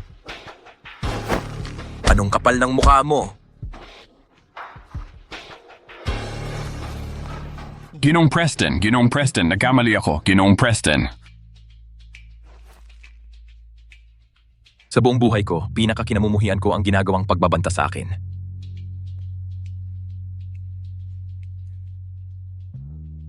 Alyssa.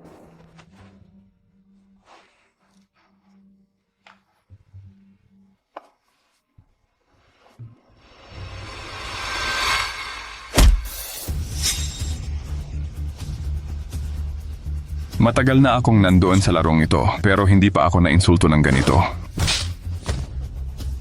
Ginoong Preston.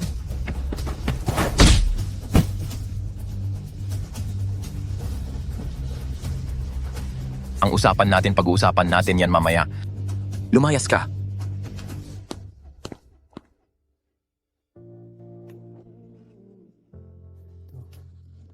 Ibalik mo siya. Opo, sir.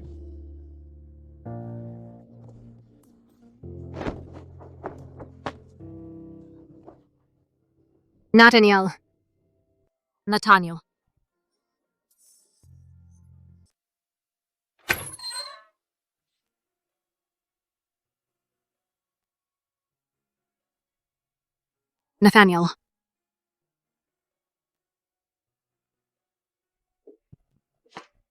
Kising ka na. Anong problema?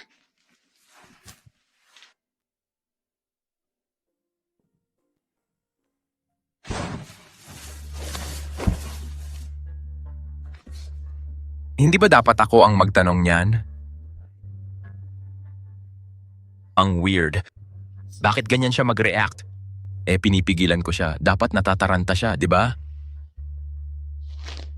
Bakit ganyan ka mag-react? Ay,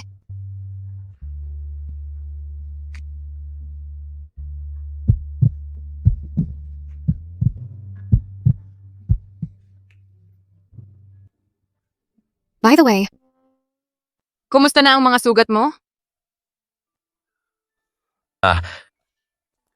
Okay na sila ngayon.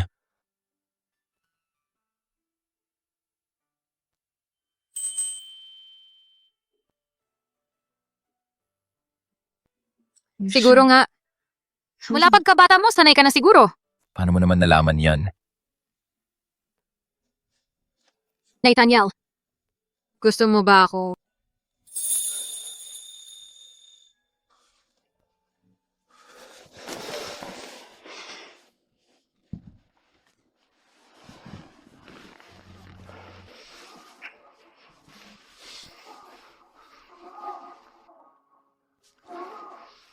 Salamat sa pagsagip sa akin 2 beses. Hi! Parang sa nakaraan kong buhay, duwag pagdating sa pag-ibig.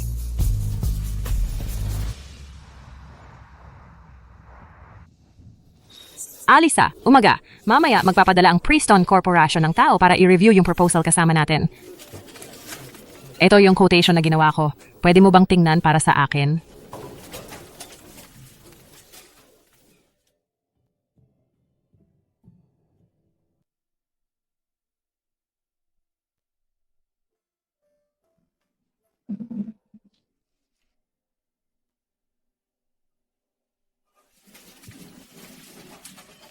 Ito hindi tama ito.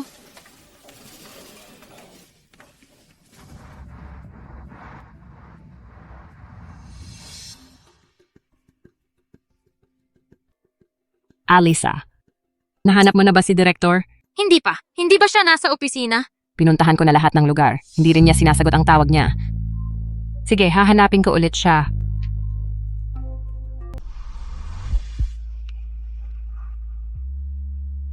Pasensya ka na. Nagpadala na kami ng mga tao para hanapin sila. Ayos lang.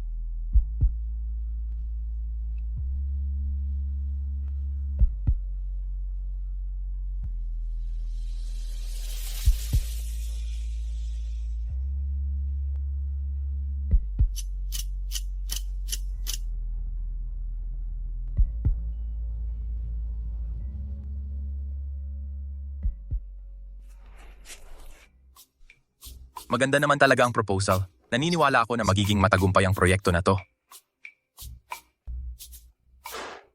Nga pala, hindi pa ba dumarating si Direktor? Hindi ko alam. Baka may iba pa siyang inaasikaso. Kagabi kasama mo si Direktor. Tapos ikaw ang dinukot. Paano naman siya? Siya. Hindi ko alam. Sa tingin ko nawalan ako ng malay nun. Sa palagay ko, nawalan din ako ng malay.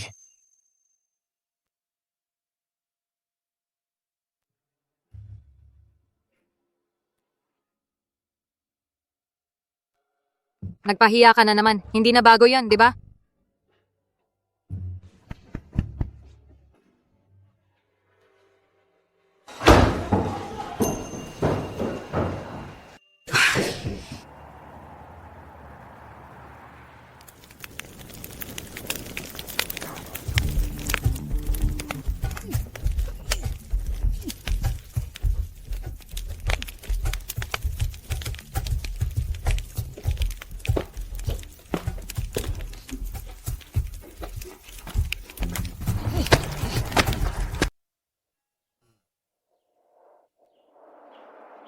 Nahanap mo ba siya? Oo. Tulad ng inisip ko, iniwan na naman sa lugar na yon. Alam ko na. Yung tao na yon palaging pabaya sa trabaho niya.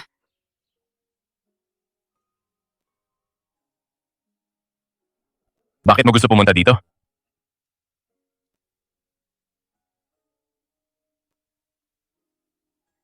Ilang taon na ang nakalipas. May isang nanay na dinala ang anak niyang babae dito para maglaro. Pero pagkatapos, isang kotse na walang kontrol kumuha sa kanila. Pagkatapos nun, sa mismong lugar na yon, yung batang babae. Na-aksidente ulit. Ang tindi ng pagkakataon? Yung unang beses, Baka aksidente lang talaga. Pero yung pangalawa, siguradong sinadya na. Bakit mo sinasabi sa akin to ngayon? Kasi dito nagsimula ang buong kwento.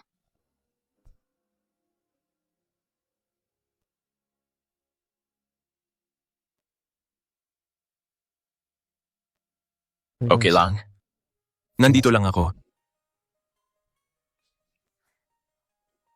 Ayos yan. Lumalakas na loob mo, hinawakan mo pa kamay ko. Pwede pa akong mas tumapang. Ah, ganon?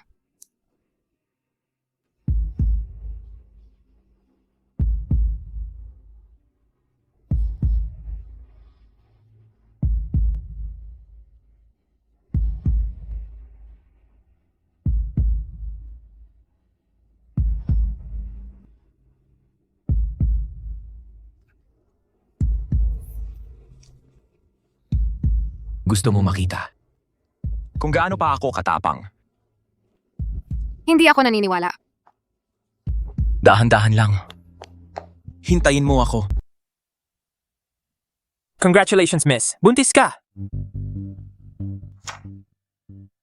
Totoo? Ang galing! Salamat, Doc.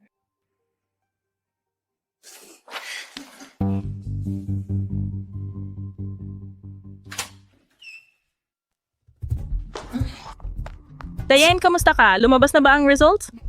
Ma. Buntis ako. Totoo?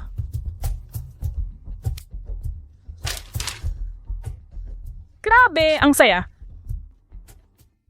Diane, magdadala ka ng tagapagmana ng Sterling. Simula ngayon, opisyal ka ng misis ng pamilya Sterling. Yung Sterling na yon, hindi na niya kayang umatras ngayon. Sobrang gusto ako ni Mr. Sterling. Kahit hindi ko dala anak niya, ako pa rin ang magiging Mrs. Sterling.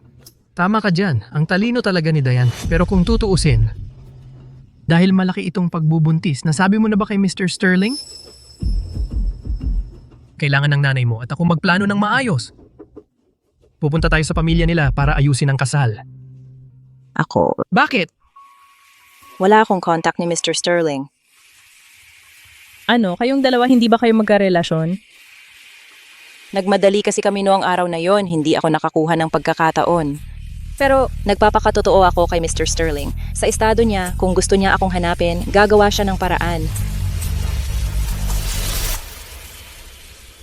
Pag wala nang ibang choice, si Kathy na lang kukontakin ko. Tama, hanapin si Kathy. Sige. Kathy, buntis ako. Anak ito ng CEO ng Sterling Group. Sandali. Mukhang banned ang account ni Kathy. Sandali lang, imposible.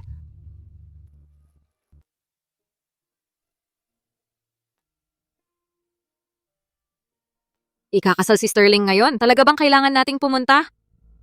Kahit na may negosyo pa rin ang mga Preston at Sterling. Dapat nating ipakita ang tamang respeto sa kanila. Oo nga. By the way, nagpadala ng mensahe ang mga tao ko ngayon. Sabi, umamin na raw si Vapor. Ang yumaong kapatid ko. Ang unang minahal niya. Pero talagang aksidente lang ang pagkamatay ng kapatid mo. Parang hindi ko pa naikwento ito sa'yo. Ikaw ay napaka-espesyal. Yan ang gusto ko sa'yo. Kaya ba gusto mo ako? Naalala mo ba? Yung unang beses na nagkita tayo?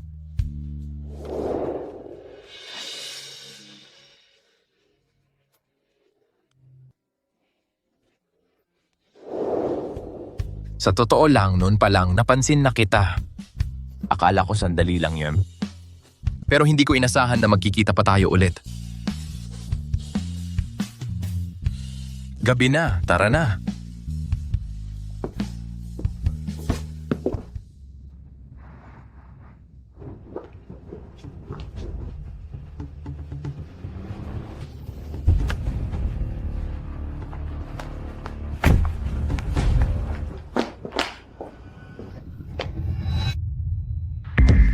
Imposible ito. Hindi pwedeng mangyari ito.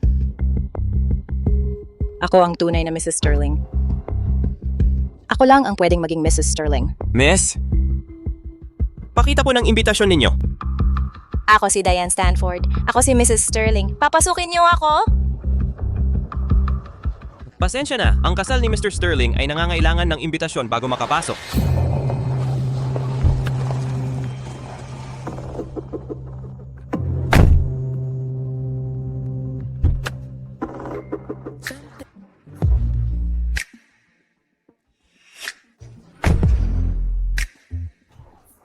Kalimutan na ang imbitasyon. Ako si Diane Stanford. Ako si Mrs. Sterling. Buntis ako sa anak niya. Papasukin niyo ako. Kailangan kong tanungin siya ng harapan. Alexander, traidor kang, hayop ka. Dinadala ko ang anak mo. Hindi mo lang pwedeng talikuran ako. Alexander! Alexander, lumabas ka dito. Alexander, ipakita mo ang mukha mo.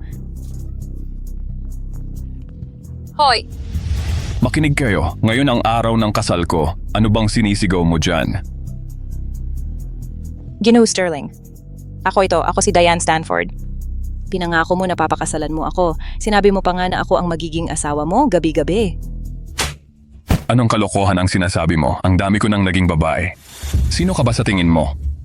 Ginoong Sterling, hindi ako gaya ng ibang babae. Totoong mahal kita? Kung hindi ka naniniwala sa akin, tingnan mo lang ako. Tingnan? Ano? Buntis ako. Sa'yo ito. Sa akin? Ginoong Sterling, hindi mo gugustuhing lumaki ang anak mo na walang ama. Hindi mo gugustuhing ang dugong Sterling ay mapabayaan sa labas. Ako ang totoong Mrs. Sterling. Lumayas ka. Saan nanggaling ang batang to? Ang kapal ng mukha mo. Sinusubukan mo akong lukuhin. Ginoong Sterling, hindi mo pwedeng gawin to sa akin.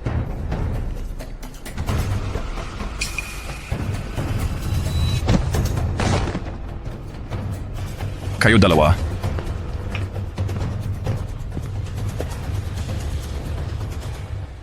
Ano sa tingin mo ang pinag-uusapan nila? Ha? Sasabihin niyang hindi kanya ang bata dahil ang mga tao lang sa grupo ang nakakaalam na baog si Alexander. Alexander, sinungaling ka. Lumabas ka dyan? Alis na rin tayo dito. Sige.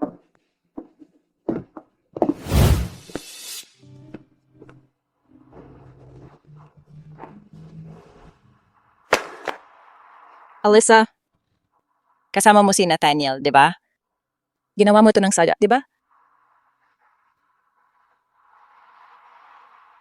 Yung banggaan nyo nung isang araw, pinabayaan mong mangyari para lang magkaroon ka ng pagkakataon na makalapit kay Nathaniel.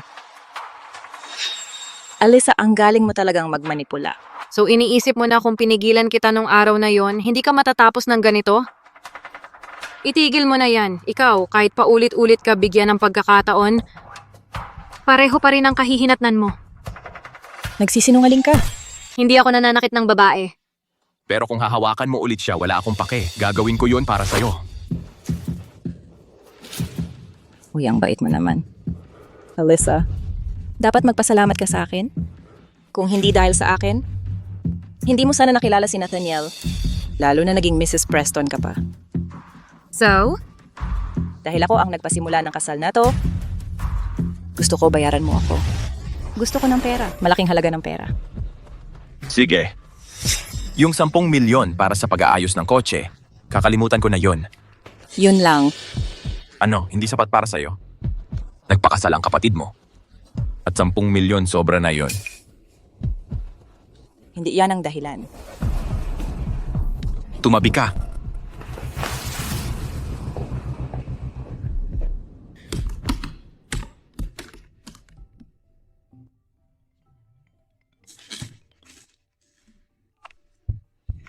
Hello? Late ka na naman magtrabaho? Hindi ba't napag-usapan natin na magkakaroon tayo ng candlelight dinner mamaya? Okay, bababa na ako ngayon. Sige, hintayin na lang kita sa baba.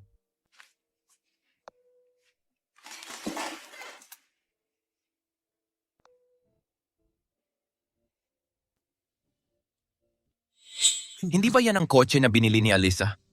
Bakit nandito ito? Pwede ba?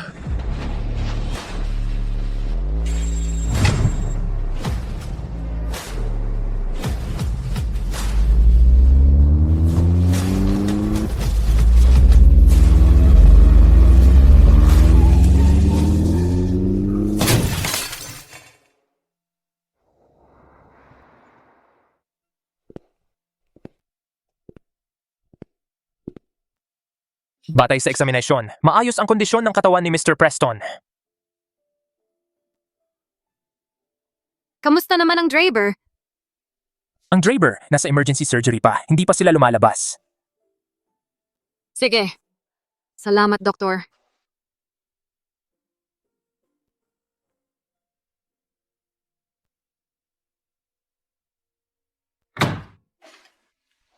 Sa pagkakataong ito, buhay yung batang babae. Ano?